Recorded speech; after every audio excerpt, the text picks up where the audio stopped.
Good morning, everybody. Pastor Stitch, Narrow Path Christian Church, BC, Bay City, Michigan. Also the North Central Chaplain for Broken Chains, JC. It is August. Yes, yesterday I said October. I understand. Brain fog is real when you're running on fumes. But it is August 12th, and we are looking at Proverbs chapter 12. Now, I'm going to start with the fact that I should be at work right now. I had several days off from work, and I know the work is piling up there, and the boss needs me in. But I also know that brain fog has been real the last couple of days. And I have done things to prove to myself that I will make stupid mistakes. And that would have cost my boss money. So I decided to sleep in today, get a little extra rest, take the day and breathe and prepare myself, put in my regular work week, and I'll have to go in and work some hours on Saturday to catch my boss up. And I fully intend to do that. And I will make it up. And my boss gives me some flexibility like that, and so that's good. But what do you do when you know that stuff is coming at you? Bad stuff. Like I shared with you, the motorcycle, the engine light came on, had to go back to the dealership and ended up waiting 6 hours while they repaired the motorcycle so I could get home on Saturday. What do you do when disaster overtakes you and you almost get blown over by a heavy wind and your tour pack flies open and you lose all the stuff out of the tour pack while you're on a trip? What do you do when your daughter calls and her life is falling apart, or your son-in-law calls and things are not going well? What do you do when maybe your spouse is got something going on that just devastates you? What do you do when the choices that you've made have come back around to bite you in the butt? Those are all real things that happen, right? And most of the time we look at those as a disaster that's happened or waiting to happen.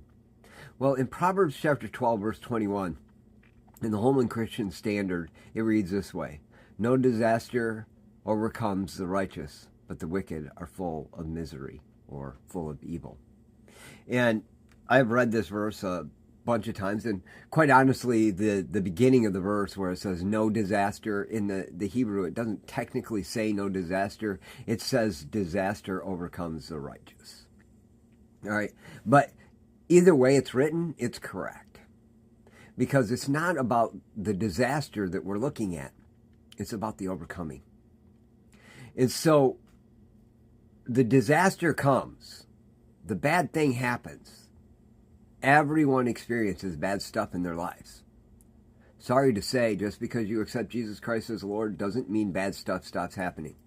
Matter of fact, I often tell people, be sure that you want to accept Jesus as Lord, because bad stuff won't stop happening, and you might find that stuff that you've never experienced before starts happening that you weren't prepared for. And so you really need to know that. Disaster comes on everyone, but it doesn't have to overcome you. And that's the difference today. I could have gone to work today. It could have made a mess of things for my boss, cost him money, and I didn't want to do that. And so I didn't let it overcome me. The motorcycle needing repair. I could have made life miserable for everyone around me, and in the past would have. Instead, God used me in those moments. Did I do it perfectly? Absolutely not. I missed appointments. God ordained appointments where I should have been ministering, and for one reason or another, if you heard my sermon yesterday, you heard a little bit about that. I missed those appointments because I still have a selfish side to me. Disaster can't overcome the righteous because the righteous look to Jesus. But the wicked, they're full of misery, or they're full of evil. And the reason is because they're not looking to Jesus, and they're not overcoming disaster. They're living in disaster. And they're trying to master their circumstances instead of overcoming their circumstances. Today, the challenge is to go out and be overcomers, not masters.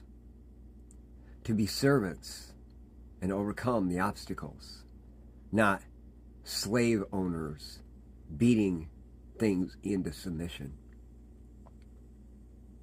Today, I choose to be an overcomer. How about you? I love y'all. Hope you have a great day. God bless.